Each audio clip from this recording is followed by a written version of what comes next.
자, 우리 교재 48페이지 기권과 지구 기온 한번 보도록 합시다. 기권과 지구 기온. 기권. 자, 이 중상과학에서 지구과학 파트가 기권이 나오고 있는데, 기권이라고 하는 거는 우리가 보통 대기권이라고 불리는 용어이기도 해요. 대기권이라는 말 대신에 이 대자를 빼서 기권, atmosphere 이래 보려고 있어 보이지 않냐? 그치? 응? 이거를 대기권, 공기층이라고 한단 말이야. 우리 1학년, 중학교 1학년 때 너무 오래돼가지고 기억이 안 날 수도 있는데 여기 2학년 있냐? 그럼 1학년 때 그 기억 나겠네. 얼마 안 돼서 막 돌덩어리 외우고 뭐 판구조론, 뭐 대륙지각, 해양지각 이런 거 막 했던 사람들 있을 거란 말이야. 그게 직권이라고 하는 분야였고, 지금 중상과학에서는 이제 거기서 좀 많이 점프를 해서 그 사이에 우리는 수권이라고 하는 물에 해당하는 곳, 지구 표현에서 물에 해당하는 곳도 배웠고, 그 다음에 이제 이 기권을 배우게 된 거란 말이야. 그리고 나서 이제 생물학 파트에서, 생명과학 파트에서 생물권이라는 영역도 배우고, 그래서 우리는 이제 이 중상과학에서 대기권에 대한 얘기를 한번 언급을 하면서 구조가 어떻게 생겨 있고, 그 다음에 각 권역별 특징이 어떻게 되는가 한번 살펴보자고요. 알겠죠? 자, 봅시다. 대기, 지구를 둘러싸고 있는 기체, 그래서 공기라고 얘기를 하고요. 기권, 대기권. 대기권이라는 말 들어봤잖아, 그치? 그 밑에 대기권, 지구 표면을 둘러싸고 있는 대기. 왜 둘러싸고 있느냐? 표면을 둘러싸고 있다. 표면을 둘러싸고 있다. 왜 둘러싸고 있느냐? 여기도 지구의 중력의 영향을 받아서 얘네들이 어딘가로 뿜어져 나가지 않고 있는 거야. 뭐에 영향받아서? 중력의 영향을 받아서. 자, 이거 기억하시고요. 자, 대기는 지표면에서 약 몇 킬로미터까지 차지하고 있다? 약 1000킬로미터까지 차지하고 있다. 라고는 써 있지만 실제로 대기를 보게 되면 1000km까지는 거의 없고요. 대략적으로 거의 한 10km 정도 높이 안에 공기의 한 80에서 90%가 몰려 있습니다. 그 위로 가면 굉장히 희박해져요. 여기 보시면 대부분 지표 부근에 존재하며 라고 써있지. 높이 올라갈수록 희박해진다. 그 뒤에다가 뭐라고 쓰면 중력의 영향이라고 써놓으세요. 뭐의 영향? 중력의 영향. 중력이 뭐지? 아, 지금 그러니까 선생님에 대한 소개도 안 했구나. 야, 무슨 보자마자 갑자기 막 지도 훅 나오고 있어. 선생님 이름 이렇게 돼 있고요. 응? 이렇게 돼 있고요. 혹시라도 전혀 뭐 없겠지만, 없으리라고 생각하지만 혹시라도 저 마스크 속이 궁금하다. 저 어떻게 생겼을까? 궁금하면 네이버 검색창에 이름을 써보시면 나올 것 같아, 나올 것 같아. 나올 것 같으니까 이런 얘기 하겠지. 나오니까 확인해 보시면 되고요. 괜히 선생님 1947년생 이런 얘기 하지 마. 거기 1947년생인 분 공무원이 내 이름이랑 똑같은 분이 나오시더라고. 그분 아니고요, 당연히. 야, 47년생이 우리 아버지가 나온 거 하지 마. 말이 안 되잖아. 하여튼 조금 이렇게 내려보시면 쌤 뜨니까 마스크 안 한 얼굴이 나오는 영상이 뜨니까 저렇게 생겼구나 하시면 될 것 같아요. 개인적인 소개였고요. 아무튼 중력의 영향으로 대부분 지표면 근처에 몰려 있다고. 그리고 대기는 여러 가지 기체로 되어 있다. 뭐 아주 옛날 얘기를 해서 미안하긴 한데 지구가 약 46억 년 전에 만들어졌거든. 46억 년 전에 만들어졌거든. 그럼 46억 년 전에 만들어진 다음에 그냥 지금과 같은 대기를 처음부터 갖고 있었느냐? 그건 아니라고. 지구의 대기권이 처음 만들어진 게 대략 한 40억 년 전쯤 된대요. 이때는 거의 뭐 지구 표면이 막 용광로처럼 뜨거운 그런 상태였단 말이야. 우주에서 막 온갖 것들이 막 들어와서 때려박고 하다 보니까 그거를 이제 전문 용어로 마그마의 바다 이딴 말을 쓰기도 하는데, 그 마그마의 바다였던 것들이 식어버리고 식는 과정에서 그 마그마 속에 들어있던 성분들이 뿜어져 나가고, 거기서 이제 뿜어져 나간 여러 가지 기체들 중에 지구가 중력에 의해서 붙잡을 수 없는 애들은 날아가라고 내비두고 지구가 중력에 의해 붙잡을 수 있는 것들이 모여 있었는데 그때는 주로 뭐가 주성분이었냐면 메테인, 암모니아, 그 다음에 질소, 수증기, 그리고 이산화탄소. 이게 거의 뭐 그 당시 5대 기체였어요. 이산화탄소까지. 하나, 둘, 셋, 넷, 다. 이게 산소가 없지. 그지? 산소가 없었어. 대기 중에 산소가 우리가 이렇게 숨 쉴 만큼 풍부해지게 된 거는 5억 년밖에 안 됐어. 지구 나이가 46억 년인데 5억 년 전쯤 돼서란 말이야. 그러니까 그 전까지는 뭐 거의 뭐 지구 표면에 땅 위에 물밖에. 왜요? 더워서? 좀안 보여요. 내가 배주기잖아. 일로 와. 수구리. 괜찮아. 이게 늦었어. 자, 아무튼 그랬단 말이야. 그랬는데 이제 중간에 광합성을 하는 생물들이 지구상에 출현하게 되고 걔네들이 광합성을 통해서 뿜어낸 산소 때문에 또는 우주에서 날아오는 강한 에너지가 메테인하고 암모니아를 뜯어버려요. 참고로 메테인이 화학식으로 CH4라고 쓰거든. 암모니아는 NH3라고 쓰고 질소는 N2. 수증기 아는 사람 수증기 H2라고 합니다. 그지? 수증기 H2, 이산화탄소 CO2인데 이것들이 나중에 쪼개져서 쪼개져서 나중에 여기서 탄소가 우리 몸을 구성하는 여러 가지 유기물의 근원이 되었다라고 하고 암모니아 속에 들어있는 이 질소가 또는 요거 같은 경우는 화학적으로 되게 안정한 상태라서 별 변화가 안 생기거든.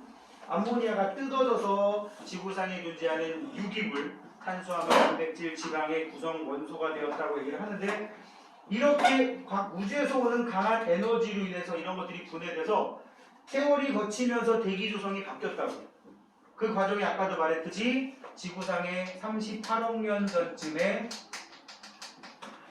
바닷속에서 만들어진 남세균이라는 녀석에서 남세균. 이게 이제 광합성을 하는 세균. 그러니까 엽록체를 갖고 있어서 광합성을 하는 세균이 발생하게 됐는데 이 녀석이 산소를 생산하게 되면서 바닷속의 산소를 가득 채우고 지금으로부터 약 25억 년 전에는 이 바닷속에 꽉 찬 산소가 대기 쪽으로 뽀글뽀글 나가기 시작을 합니다. 그러면서 대기 중에 산소가 점점 늘어나고 대기 중에 늘어난 산소로 인해서 아직도 강한 에너지가 막 유입되는 상황인데 O2 산소 들어봤지? O2가 뽀글뽀글 나가니까 책 제목이잖아.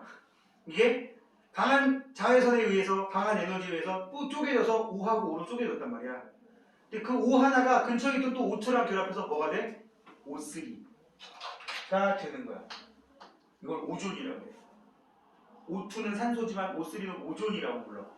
이 오존이 생성되고 이 오존이 지상에서 약 20km에서 30km 부근에 밀집되는 일이 생깁니다. 그렇게 해서 만들어진 게 오존층인 거야. 이게 제대로 생겨서 흔히 말하는 자외선 UV라고 얘기한다. UV가 뭐야? 자외선이라는 뜻이야.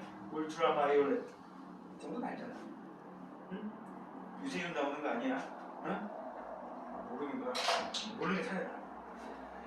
이거를 차단하게 되었고 그러면서 지상의 생물체가 등장하고 그 지상의 생물체 때문에 대기 조성이 또 변하는데 기여를 했겠지. 그러면서 현재 지구의 대기는 어떤 상태로 구성이 되었느냐? 수증기를 제외하고 나서 만들어진 현재 지구 대기의 구성비를 우리는 보통 건조 공기의 성분비라고 얘기를 하고요. 무슨 성분비? 건조 공기의 성분비라고 얘기를 하고 이렇게 쓰면 안 되겠지. 중3이니까 이렇게 쓰면 또 괜히 짜증나잖아. 나도 모르게 그만. 질소, 산소, 아르곤, 이산화탄소 요렇게 보통 표현을 합니다.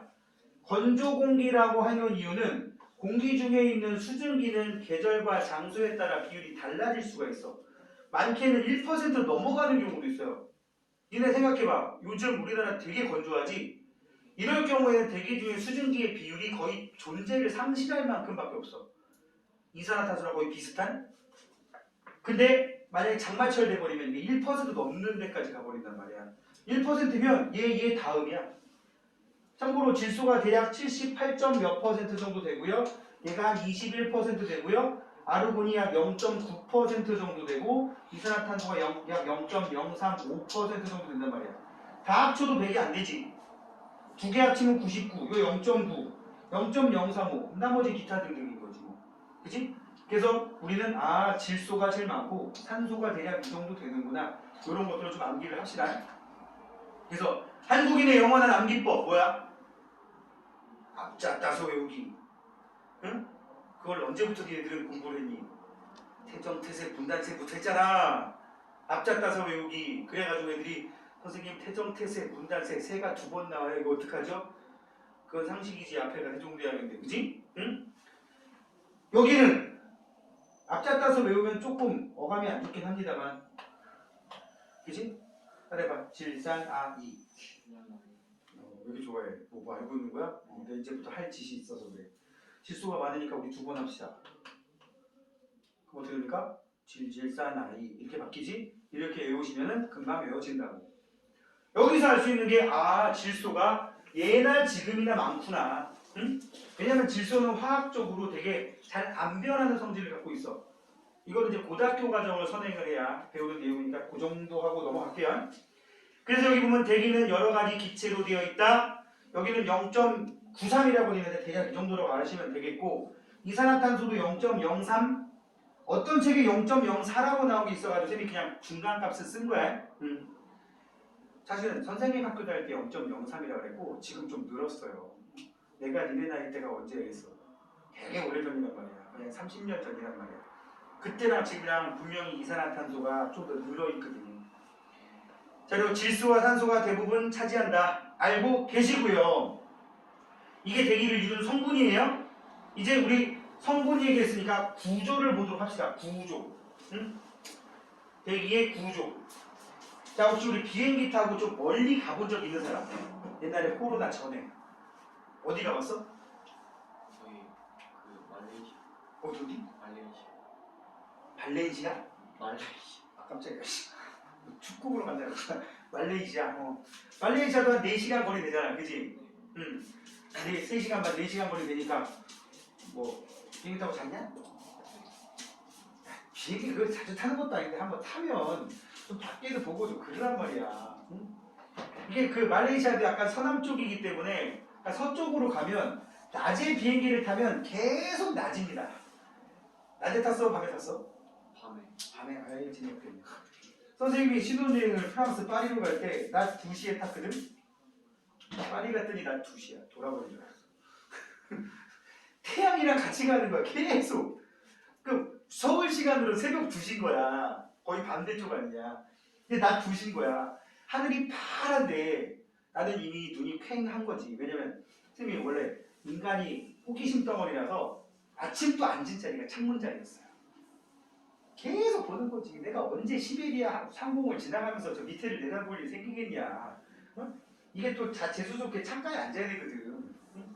통로 쪽에 앉으면 막 보기도 힘들어.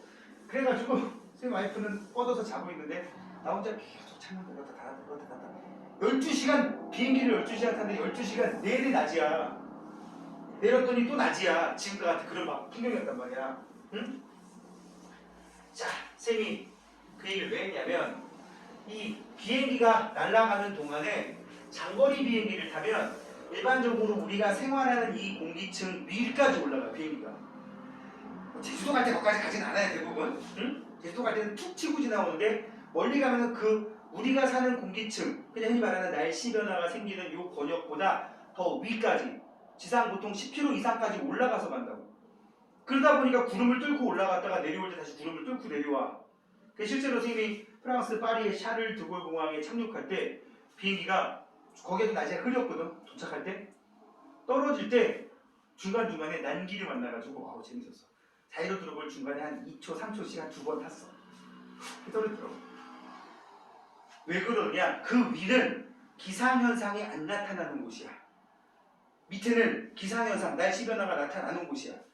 그래서 구름이 껴서 밑에가 비 오고 눈이 오는 거, 그 위는 상관이 없어요. 밑에서 눈비가 내리고 천둥번개 쳐도 위에는 그냥 파란 하늘이야 늘.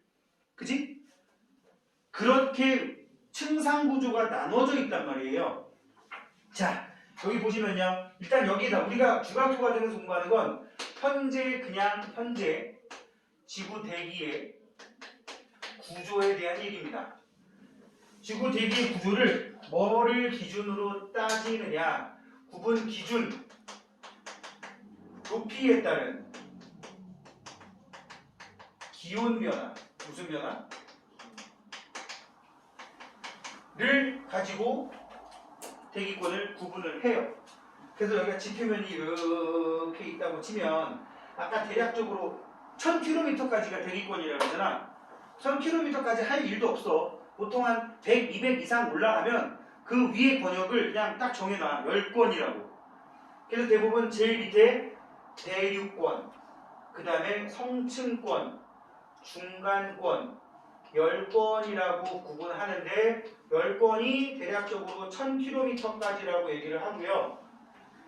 우리가 생활하는 대륙권이 대략 한 15km 안팎. 안팎이라고 하는 이유는 동네마다 달라. 좀 이따 그 이유 얘기할 거야. 성층권이 대략 50km까지 해당되고요. 중간권이 책마다 좀 다른데 80에서 한 100km에 이르는 부분이 중간권이라고 하고 그 위에는 10권이라고 부른다고. 그리고 어떻게 되느냐? 이 대기권이라 대륙권이야. 여기를 다 통틀어서 대기권이라고 하고 이 대기권을 대륙권, 성층권, 중간권, 10권이라고 구분하는데 뭘 가지고 구분하느냐? 여기 높이 올라갈수록 기온이 낮아집니다. 궁금하시면 높은 산 올라가면 추워진다는 거 알고 있으면 되잖아. 성층권은 높이 올라갈 때 온도가 높아져요. 이상한 짝대기가 나가지고 헷갈리겠다 또. 층권, 성층권.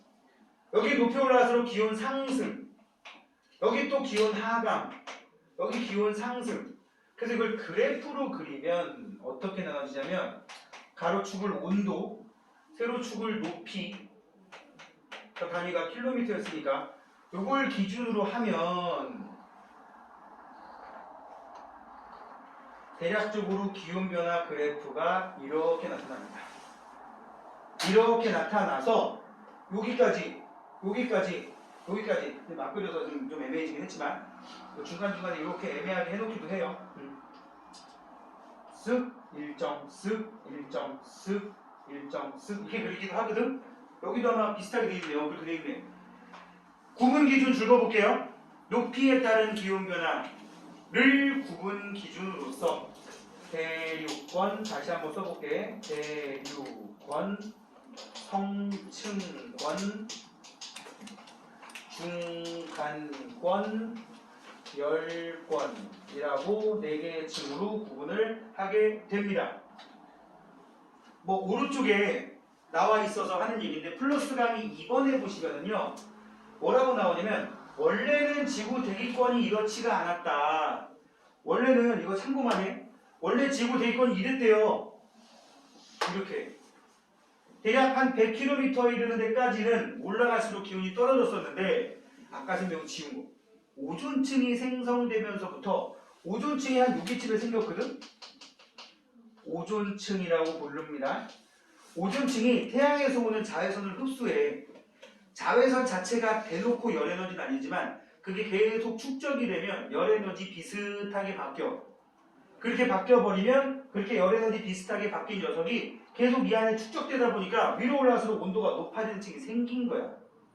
그러니까 아까 선생님이 오존층 생긴 게 얼마 안 됐다 그래서 지금으로부터 한 4, 5억 년 전, 그지? 그때까지는 그냥 이거였단 말이야.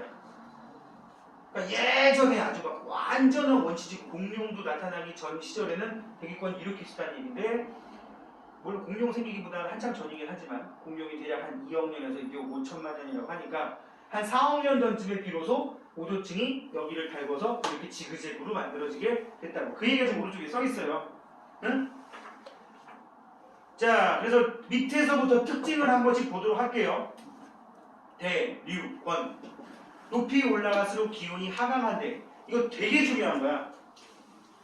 1학년 때 되게 중요한 거 많이 배우는데 시험을 안 봐서 공부를 안 했죠. 그지? 1학년 과학에서 니들 혹시 2학년이야? 네, 4학년 올라가는 거? 1학년 때 거 기억을 한번 떠올려봐. 샤를 법칙, 보일 법칙 배우고 기억나요? 온도가 높아지면 기체의 부피는 증가한다. 이게 샤르리. 그게 샤를 법칙이야. 압력이 커지면 기체의 부피는 줄어든다. 이걸 보일 법칙이라고 불러. 뭐 지금 이건 하지 말고 샤를 법칙이 온도가 높아지면 부피가 어떻게 된다고? 커진다고. 이렇게 단순하게 안 배웠지. 뭐라고 배웠어? 모든 기체는 1도 증가할 때마다 0도실 때의 기체에 비해서 부피에 비해서 온도가 1도 증가할 때마다 273분의 1씩 증가한다. 이거 더럽게 배웠지, 그지? 고등학교 가면 그렇게 더럽게 안 배워. 응? 고등학교 깔끔해 그냥. 온도와 부피는 비례한다. 끝이야. 샤를 법칙이 고등학교가 더 단순해. 단 절대 온도로 환산해서. 이 절대 온도, 섭씨 온도 들어본 적 있죠? 섭씨 온도에다가 273 더하면 절대 온도 된다. 응? 그걸로 따져가지고 고등학교 깔끔해. 뭐 그걸 떠나서 위로 올라갈수록 기온이 낮아진단 말이야. 왜 그러냐면 아까 이렇게 된 것도 왜 그러냐면 여기까지는 위로 올라갈수록 추워지는 이유가 지구가 태양에서 오는 에너지를 지표면에서 먹은 다음에 뿜어내는 게 영향이 훨씬 더 커. 그러니까 예를 들어 높은 산 꼭대기에 올라가면 추워지는 이유가 땅이 뿜어내는 열기. 쉽게 말하면 땅이 뿜어내는 열기. 이걸 좀 있어 보이게 표현하면 뭔지 알아? 지구 복사 에너지 이렇게 이렇게 비속어 쓰면 안 되지. 안 한단 말이야. 괜히 있어 보이잖아. 경찰. 지금 그분이 오시려고 그러고 있어. 경찰이고 이 마스크 때문에 여러분들이 온기가 머무르면서 공부하기 힘든 상황인 건 알지만 정신 차려야 됩니다. 그래서 저도 꺼버렸어요. 응? 아무튼 위로 올라갈수록 지구 복사 에너지가 적게 도달하니까 추워지는 건데 여기는 오존층 때문에 이렇게 된 거였단 말이야. 아무튼 우리 여기만 볼게요. 위로 올라갈수록 기온이 낮아집니다. 그러다 보니까 위에 있는 공기는 차갑고 밑에 있는 공기 따뜻해. 따뜻한 공기가 부피가 커, 찬 공기가 부피가 커. 따뜻한 공기가 부피가 커. 부피는 그대로 큰데 질량은 아까 말했듯이 질소, 산소, 아르곤, 이산화탄소로 되어 있단 말이야. 질량은 똑같은데 부피가 크면 밀도가 작지. 이 밀도랑 관련된 개념은 모든 분야에 연결돼서 나와. 밀도가 작아지면 어떻게 될까요? 밀도입니다. 위에 올라가서 차가워지면 밀도가 커지겠네 이번엔? 그지? 밀도가 커지면 밑으로 내려와요. 이게 계속 반복된다. 이렇게 기체나 액체가 순환에 의해서 물질이 이동하는 거를 이렇게 해서 에너지 전달하는 방식을 대류라고 부르지. 접촉에 의한 열의 전달, 에너지 전달을 전도라고 부르고, 그지? 대류가 일어나는 권역이라서 대류권이라고 부르는 거야. 근데 그 과정에서 지구상의 수증기의 거의 90%가 여기 몰려있거든? 수증기가 이 대류 과정에서 오르락내리락 하면서 수증기의 은결, 구름, 비가 돼서 눈이 돼서 내려, 수증기의 은결, 비가 돼서 눈이 돼서 내려, 증발해, 다시 올라가, 은결. 이게 계속 반복되다 보니까 이 안에서 무슨 현상이 생겨요? 대류가 활발하게 일어남. 그리고 밑에 뭐라고 써있니? 구름이 발생하고 기상현상. 거기 줄 보세요. 구름, 기상현상. 그리고 수증기가 존재하기 때문이다. 그러니까 대류만 일어난다고 기상현상이 일어나는 게 아니라 대류와 함께 수증기도 존재한다는 것 때문에 이런 일이 생기는 거라고. 됐니? 공기의 대부분이 대류권에 분포한다. 이건 중력 때문이라고 보시면 되겠고요. 그 다음 성층권으로 갈게요. 이 경계면들 얘기는 좀 이따 하겠습니다. 성층권은 그냥 만들어진 지 얼마 안 된 애야. 오존층 때문에 이렇게 된 거고요. 볼까요? 기온이 상승한다. 이유가 뭐라고 써 있어요? 표 중간쯤에. 오존층에서 태양에서 오는 자외선을 흡수해서 가열되기 때문에 그러니까 생긴 지 한 4, 5억년밖에 안 됐다는 얘기입니다. 지구 역사에 비하면. 대기가 안정화돼요. 볼래요? 여기를 두 개의 층으로 나눠볼게요. 여기를. 밑에 있는 공기는 온도가 높고 위에 있는 공기는 온도가 낮아. 그지? 아니 반대구나. 밑에가 온도가 낮고 위에가 온도가 높아. 밀도 얘기하려다가.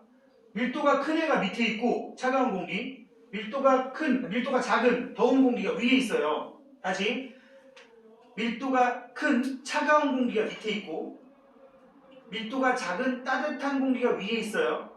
그 밀도 작은 애 밑으로 내려와 못 내려와? 못 내려와. 밀도 큰 애 위로 올라가 못 올라가? 못 올라가. 잘 봐. 니네가 어떤 비거나 시험관에다가 억지로 밑에 기름 위에 물 해놓고 경계를 막아놓은 다음에 그 경계를 딱 치우면 샥 바뀌는 거 알지? 밑에 물 위에 기름 해놓고 경계를 막아놨다가 판때기 치워봐야 안 변합니다. 그런 거란 말이야. 밀도 큰 애가 밑에 있고 밀도 작은 애가 위에 있으니까 내려올 일도 없고 올라갈 일도 없어. 그러니까 여기는 공기가 그대로 정체되어 있단 말이야. 물론 뒷면보다 희박하긴 하지만 공기는 참고로 위로 갈수록 계속 희박해져요. 아까 중력이라고 그랬지? 공기가 돌지를 않아. 물론 수증기도 대부분 여기 몰려있어. 여기 좀 있긴 있는데 돌지를 않아. 그러니까 무슨 일이 생겨? 기상현상, 날씨변화 안 생기는 거야. 그리고 공기가 가만히 있다 보니까 여기 나와있지. 매우 안정. 대기가 안정하다고 써있습니다. 참고로 대기는 안정한 게 안 좋아요. 왜? 해로운 물질 같은 게 막 공기 중으로 이렇게 퍼지면서 희석돼줘야 되는데 가끔씩 참고로 겨울철 새벽에 지표면이 너무 차가워지면 지표면 부분 공기가 차갑고 위에가 따뜻한 상황이 발생할 수도 있어. 겨울철 새벽에. 원래는 대륙권은 안 그런데 그지? 이걸 역전층이라고 그러고 그럴 때는 그 오염물질 확산이 잘 안 일어납니다. 주로 언제냐? 겨울철에 해 뜨기 전. 어떤 상황인지 알겠지? 요새로 치면 거의 6시에서 7시 사이? 살짝 이제 약간 햇빛이 뜨려고 밝아져 오는데 해는 아직 안 떴다. 그때가 사실은 지표면 근처의 공기질이 제일 안 좋을 때야. 내가 그래서 운동을 안 해. 비겁한 변명입니다. 응? 그 시간에 깨어있어도 뒹굴뒹굴하지 운동을 안 해. 왜? 공기가 안 좋거든. 굳이 뭐 하려고. 그지? 여름 되면 또 덥다고 안 나갑니다. 그지? 겨울 되면 공기질이 안 좋아. 응? 봄, 가을 되면 날씨가 너무 좋아. 지금 이게 운동할 때야. 지금 이 날씨에 결국은 뭐야? 그렇게 40년 넘게 살았어. 그러면 이 지경이 되는 거야. 진지하게 받아들이는 거야. 자, 그래서 오존층의 높이는 대략 20-30km 부분에 있다. 그래서 이 아까 말한 장거리 비행기가 대부분 여기를 지나간단 말이야. 여기까지 갈 이유가 없어. 여기나 어차피 날씨 변화 없는데 굳이 여기까지 가면 연료만 많이 잡아먹지. 높은 데까지 올라가는데. 그지? 그래서 장거리 비행기의 항로로 많이 이용되고 오존층이 있다. 오존층은 자외선 흡수한다. 그 다음은 중간권. 여기는 별로 물어볼 게 별로 없어요. 이거 없었으면 여기랑 나눠지지도 않았을 거야. 그죠? 뭐가? 뭐가 없으면 나머지다. 내가 했잖아. 오존층이 생기는 바람에 성층권이 만들어졌고 이거 생긴 지 5억 년밖에 안 된다고 했잖아. 그러니까 만약에 오존층이 없었다면은 여기서 저기까지 한 방에 가니까 굳이 이렇게 층이 땅땅땅 나눠지지도 않았을 거라고. 밑에 위에 두 개로밖에 없었을 거라고. 금성이 지금 그래. 응? 걔도 모르지. 또 한 20-30억 년 지나면 이렇게 바뀔지. 그때쯤 되면 또 이제 이런 애들이 살고 있을지. 응? 그거야 우리가 알 바 아니고 그죠? 20억, 30억 년이 과학에서는 장난인데 실제로는 엄청나게 길죠? 그지? 내가 지금 그냥 장난으로 지나가는 말로 쉽게 4억 년, 5억 년 하는데 야 700만 년 전만 해도 우리하고 침팬지하고 구분이 안 됐어. 700만 년 전이면 억 단위라면 0.07이야. 그지? 그만합시다. 그렇게 되면 우리가 거의 침팬지나. 자, 중간권. 역시 기온이 하강합니다. 높이 올라갈수록 지표에서 방출되는 에너지가 적으니까 똑같은 이유입니다. 대류는 일어나겠냐 안 일어나겠냐. 밀도가 작은 공기, 더운 공기 밑에 있고 밀도가 큰 찬 공기 위에 있으니까 내려오고 올라간단 말이야. 내려오고 올라간다고. 즉 대류가 발생한다고요. 그지? 그런데 여기는 수증기가 거의 없어. 대류하면 뭐하냐고. 물이 올라가서 응결하고 비가 와서 이런 거 아예 안 생긴단 말이야. 따라서 날씨 변화가 없다 정도. 여기보다는 그래도 공기가 좀 있어서 여기에서 무슨 현상이 생기냐면 유성이 관측되기도 한다라고 써있어요. 유성을 순우리말로 바꿔봐. 힌트 3글자고. 두 번째 힌트 이렇게 읽거나 똑같아요. 그렇지. 별똥별이야. 별똥별. 이게 나타난다고. 우주에서 들어오는 작은 돌조가리 같은 것들이 여기는 공기가 너무 희박해서 마찰이 거의 없고 여기쯤 오면 이제 마찰이 좀 생기는 거야. 그래서 대부분 여기쯤에서 대부분 다 타들어갑니다. 그 별똥별이 나타나는 곳이 중간권이다. 그 정도 알면 돼요. 그 다음에 이제 열권. 높이 올라갈수록 기온이 상승하고요. 뭐 태양 에너지에 의해 직접 가열. 그러니까 햇빛을 여기가 더 많이 받고 적게 받고 머니까 밖에서 오는 우주 공간에서부터의 거리가 머니까 공기가 매우 희박함. 그 다음에 낮과 밤의 기온차 큰 묶어봐. 이 두 개가 연결돼요. 공기가 매우 희박하다 보니까 열 에너지를 받아서 가열되면 엄청 뜨거워지고요. 식으면 엄청 식어버립니다. 그래서 낮과 밤의 기온차가 크다라는 말이 결국 그거랑 연결되는 거야.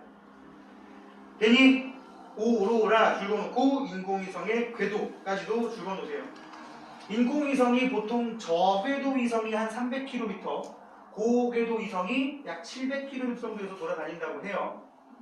그 정도 아시면 되겠고, 그리고 대부분 별일 없으면 한 300km 이상 돼버리면 우주라고 봐도 무방하대요. 근데 이제 왜 그러냐면, 왜 굳이 이 대기권을 1000km까지라고 기준을 잡아놓냐면, 한 300km만 가도 벌써 거의 우주 공간하고 다를 바가 없거든? 근데 아까 쌤이 이 대륙권, 성층권 이런데 제일 많은 기체가 이게 질소란 뜻이야? 나도 모르게 자꾸 또 이렇게 쓰는데 질소, 산소인데 질소와 산소가 대기 성분의 거의 99%인데 대부분 여기 몰려있다 그랬지? 이게 없어야 우주거든? 우주엔 얘가 없어. 근데 여기 300km 질소와 산소가 거의 없다. 산소통 메고 돌아다니고 그래야 되잖아. 그지? 우주선 안에서도 그렇고 밖에 나가서도 그렇고. 그래가지고 야 이제부터 여기서부터 우주인가? 여기 하나 있네? 이게 되는 거야. 여기 질소 분자 하나 돌아다니는데 이 미친 질소. 자 400km 왔어. 이제 정말 없는 것 같아. 우리 여기서부터 여기도 하나 있는데? 이게 되는 거야. 그러다 보니까 1000km까지 계속 잡아놓은 거고 사실은 한 300~400만 넘어가도 별 의미 없습니다. 그래서 괜히 여기 그래프를 보고 선생님 여기 그래프가 한 80 좀 위까지 나오고 끝인데 어떡하죠? 그리고 이거 1000까지 그리려면 이거 종이 모자라잖아. 별 의미도 없어. 그리고 오로라는 뭐다? 거기 오른쪽 써 있습니다. 태양에서 방출된 전기 입자, 이거를 대부분 전자야. 하전 입자라는 말도 쓰는데 이게 지구 대기권에 유입이 돼서 지구 대기권에도 자기장을 이루는 입자들이 있어요. 지구 자기장과 충돌해서 빛을 내는 거야. 니네 알다시피 지구는 하나의 거대한 자석이다. 들어봤지? 그 거대한 자석이고 가장 자석의 기운이 센 곳이 남극, 북극이란 말이야. 여러분들이 알고 있는 5개념을 한번 여기서 체크를 해볼게요. 나침반 A극이 어디 가리켜? 북쪽 가리켜? 남쪽 가리켜? 북쪽 가리키지. 왜? 노스라서 그쪽 가리키는 거? 아니야. 북쪽인 거는 우리가 동서남북은 방위를 인간이 만든 개념인 거고 자석에는 N극과 S극이라는 게 있잖아. 지구도 하나의 거대한 자석이다. 들어봤지? 사실은 막대 자석은 아니지만 초등학교나 중학교 저학년 책에 보면 지구 속에다가 파란색, 빨간색 막대기 자석을 박아놓은 그림이 있습니다. 그거 자세히 안 봤으면 기억 안 나겠지만 남극 쪽이 자석의 무슨 극일까요? N극입니다. 북쪽이 S극입니다. 북극 쪽이 빨간색이 돼 있고 남극 쪽이 파란색이 돼 있어. 지금 알던 거랑 반대라서 지금 뭐지? 이러다 들지. 잘 봐. 니네 5개념을 내가 지금 바꿔주려는 거야. 나침반도 얇은 자석이거든. 그럼 나침반의 N극 S극도 자석의 N극 S극이야. 나침반 N극이 북쪽 가리킨다? 왠 줄 알아? 북쪽에서 얘를 끌어당기니까. 니네 말대로 북극이 자석의 N극이면 N극은 N극을 밀어내야 되는 거 아니야? 나침반은 끌어당긴다는 얘기는 북극이 S극 역할하는 곳이라는 얘기야. 그지? 그래서 내가 애들한테 이런 얘기해. 남극이 N극이야. 남극 할 때 니은자 나오지? 그래서 거기 N극이야. 뻥이야. 내가 지어낸 거야. 알았지? 그래서 남극에서 남극에서 나가서 S극으로 쏙 들어간다. 그래서 그 위에 나침반을 놓으면 쏙 들어간 쪽을 향해서 나침반 N극이 배열된다 라고 얘기를 한다고. 뭐 좀 기발한데? 이런 반응을 좀 해야 될 거 아니야. 오바 권장합니다. 오바 하십시오. 알았죠? 선생님 브라보 이렇게 하란 말이야. 그 표정 뭐냐? 이게 여러분들이 중학생들이 잘못 알고 있는 5개념이라서 얘기를 해봤어요. 아무튼 N극과 S극 역할을 하는 이 남극과 북극 쪽이 자기장이 제일 세. 이거 우리네 철가루를 자석 주변에 뿌려놓으면 양끝이 제일 세게 밀집돼 있잖아. 철가루가. 지구도 눈에 보이지 않지만 북극과 남극 쪽이 제일 자기장이 세.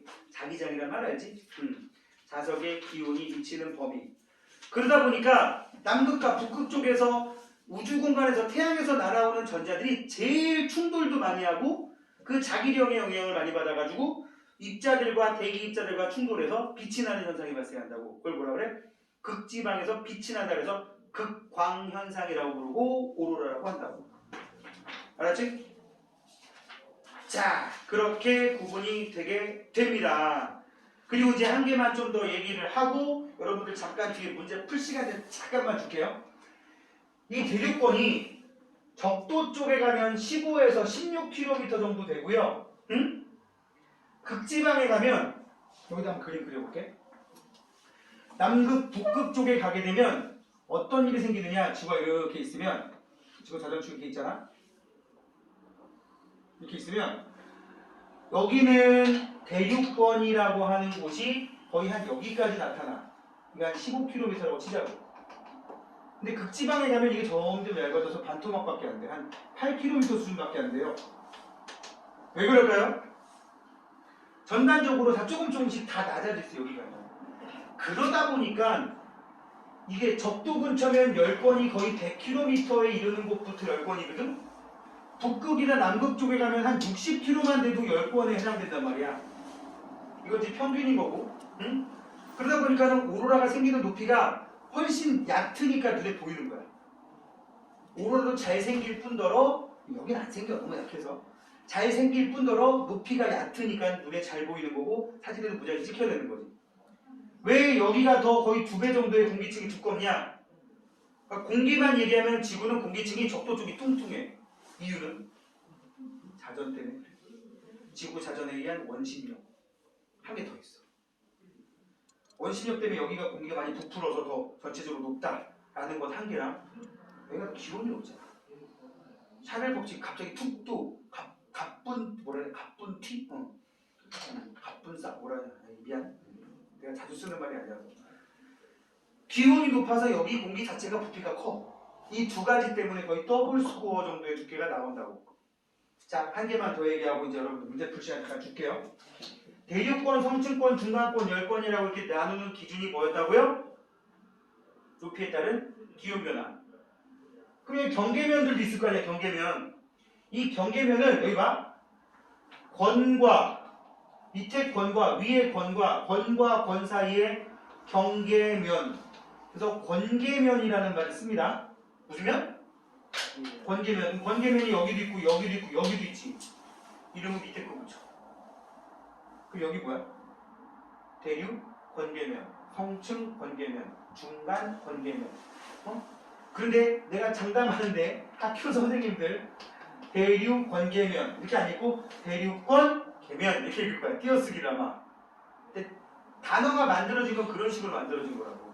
권과 권 사이의 경계면이란 뜻이야. 밑에 거 이름 붙이고 대륙권 계면, 성층권 계면, 중간권 계면 이렇게 얘기를 할 수가 있다고요. 알겠지? 자, 49쪽에 있는 문제 한번 잠깐만 풀어보세요.